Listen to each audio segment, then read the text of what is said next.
I'm out here in the side garden and I have a whole bag of bulbs to plant. So it's the middle of November and it's still beautiful out. It's 20 degrees out, which is so abnormal for Ontario weather.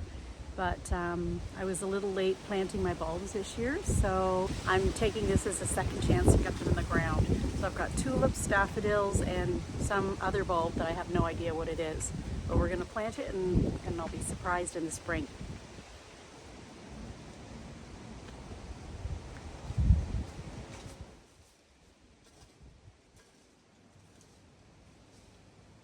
As I was trying to plant the bulbs, this grapevine kept poking me in the head. It was a bit irritating. It can be frustrating when something gets in my way, especially if I'm trying to accomplish a task. I find it helps to be patient and flexible, and sometimes I even come up with a creative idea. This grapevine has climbed up over my magnolia tree, so I think I'm going to get my clippers and chop down the grapevine and then maybe make a wreath for Christmas.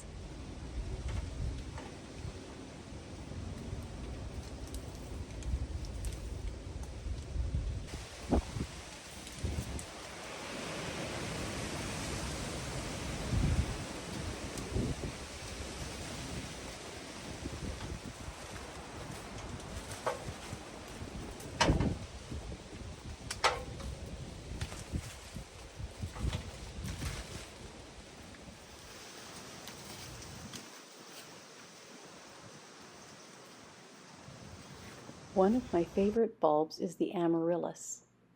In Greek mythology, Amaryllis was a maiden nymph who fell in love with the strong and handsome Altio, but he didn't feel the same way about her. So in order to win his affection, she stood outside his door every night for a month and stabbed herself in the heart with a golden arrow, which I personally feel is a bit extreme. Anyway, on the 30th night, a bright red flower magically grew out of the blood from her wounded heart, and when Altio saw this, he realized how much Amaryllis loved him, and then he fell in love with her. As a kind of response to this myth, I wrote this poem.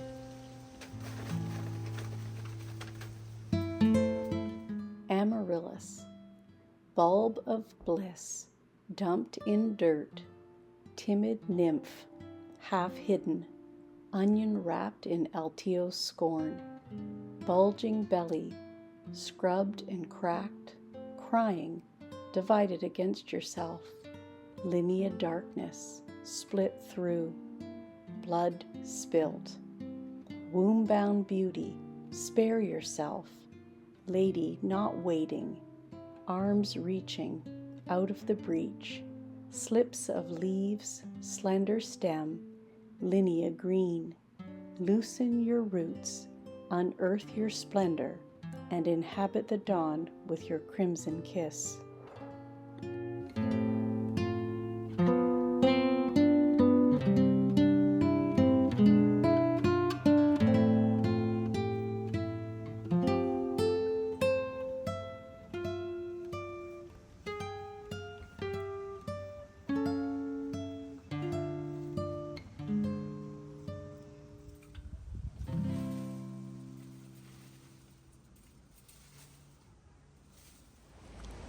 So I've got all the bulbs planted, tulips, daffodils, and a mystery bulb that I don't know what the last ones were, but we'll find out in spring hopefully.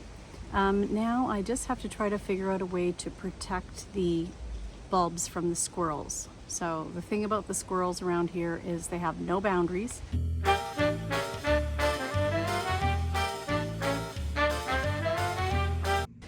They will get into anything they want. And they'll eat everything.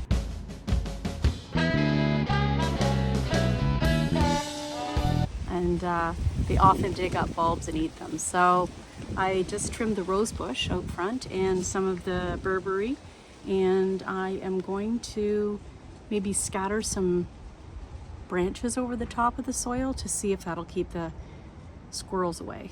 I don't know if that'll work, but I'm going to give it a try.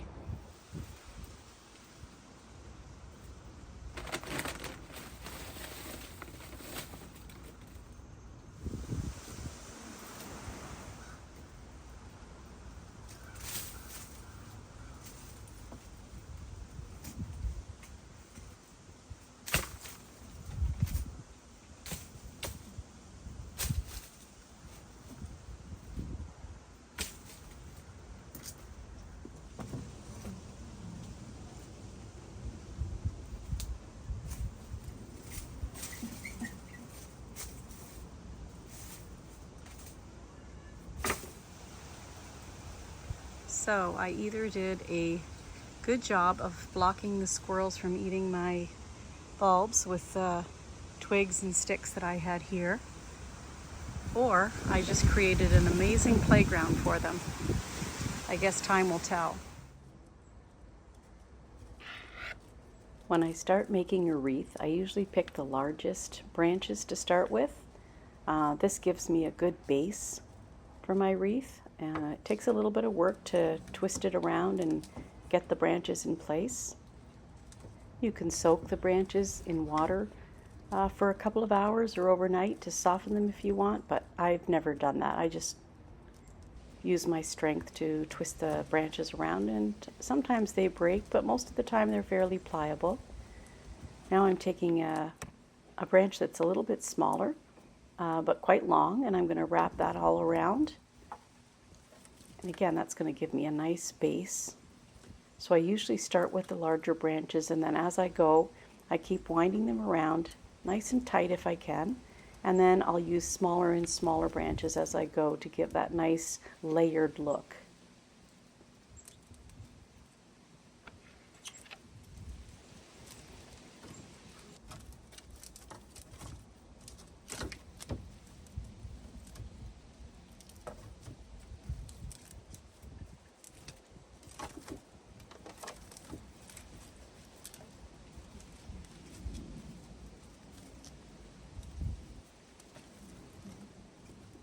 You'll notice little curly tendrils too.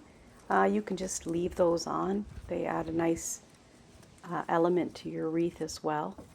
They're kind of cute. I take the leaf off, but the little curly tendrils I'm leaving on.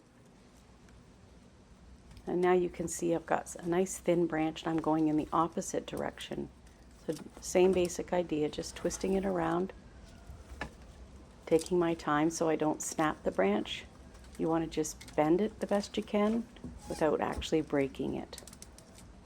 Takes a little bit of practice to get the hang of it. Once I get my wreath all sort of put together in a nice shape and the thickness that I wanted, I'm starting to embellish it. So these are twigs I've cut from my blue spruce. When I was pruning my spruce, I save the branches and use it for decorating. So I'm just ripping off a few pieces, trimming off, and tucking them into the holes in the grapevine. And you'll see later that you can use green floral wire to hold the branches in, but I just tuck them in, and then you'll see later that I'm going to use some twine to wrap around my wreath, and I'll use the twine to secure the branches in place as well.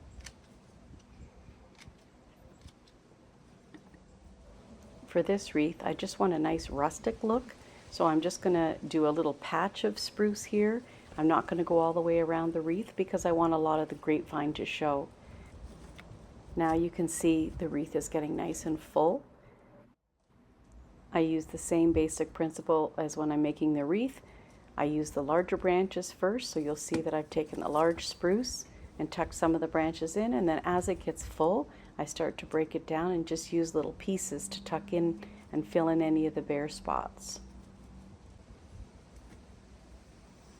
Now I'm working on the bow, so I found a piece of canvas ribbon that I had. I'm folding it over and using another little piece for the ties, just putting it behind it.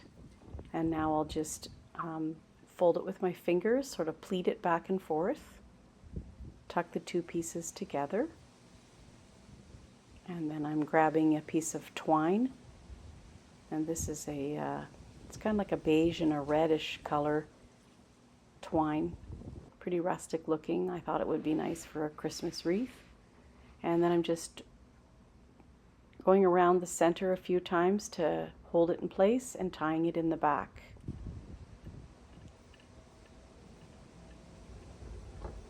It takes a little bit of playing around to get your bow the size and the shape you want it, and just sitting the way you want it. You got to pull on the ties a bit. Here I'm trimming the ties on an angle, so I always try to cut ribbon on an angle for the ties. It looks nice, but also it keeps the ends from fraying. And now I'm setting it in place where I want to tie it, and just taking that same twine and wrapping it around the entire wreath.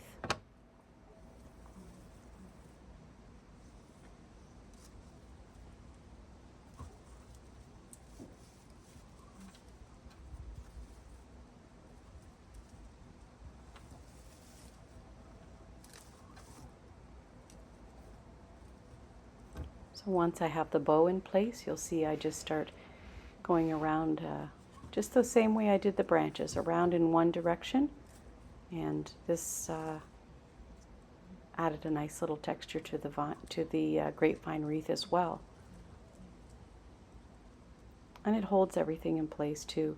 Sometimes when I'm making a wreath, I'll use ribbon and wind it around. Sometimes I don't use anything. I just let the grapevines hold themselves in place type of thing.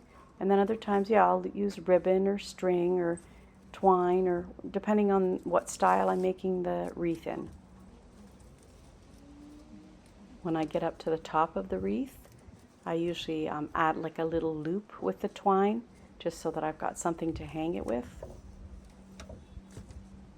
And now I'm to the point where I've come down to the spruce, and I'm just going to gently lift the spruce and wrap the twine in between the branches, and this will hold it all in place nicely.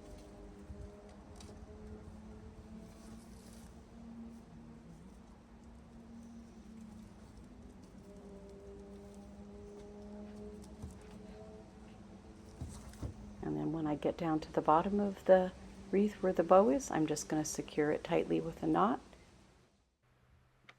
and then just trim off the excess twine.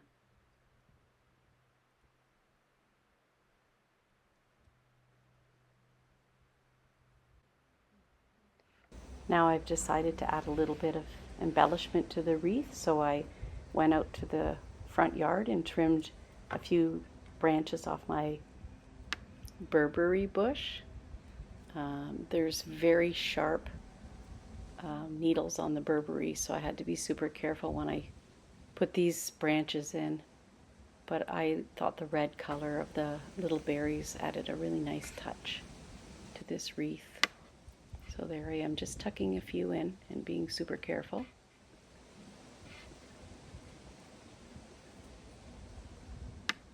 This is where I usually have a lot of fun, just going around my yard and seeing what I can use to embellish wreaths.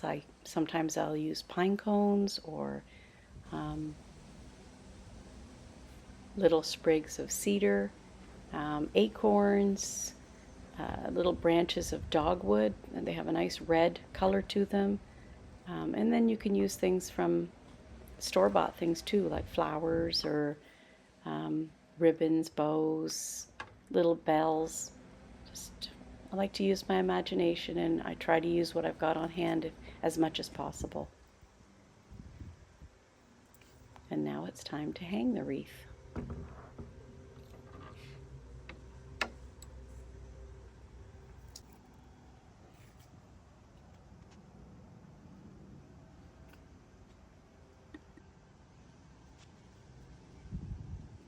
I had a fair bit of branches left from my grapevine, so I decided to snip off a few pieces of cedar from my trees in the back and just lay the branches together, throw the cedar branches on top, some going in each direction, and just trimming off some of the long grapevine branches. And I'm going to secure this in the center with some twine. And this little bough could go above a doorway or a picture or a mirror.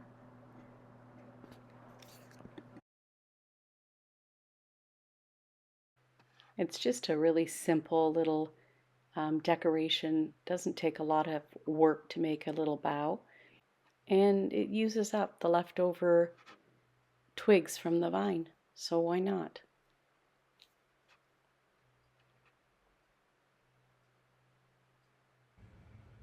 And once I've got all the branches secured with the twine, then I'm just going to take another little bow that I put together, and I'm going to, well, first of all, I'm tying the ties to the bow, and then I'm going to secure the bow with the twine as well.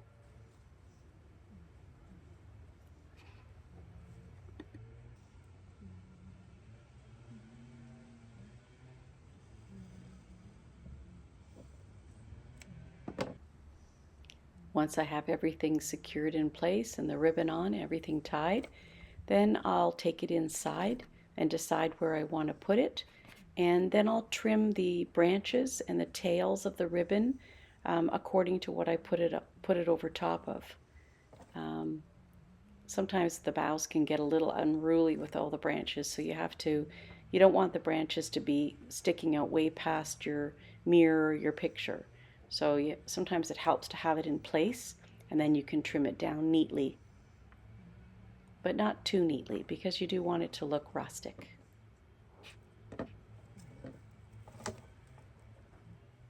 And there it is before I trim it. And there's the finished product. I think it looks lovely.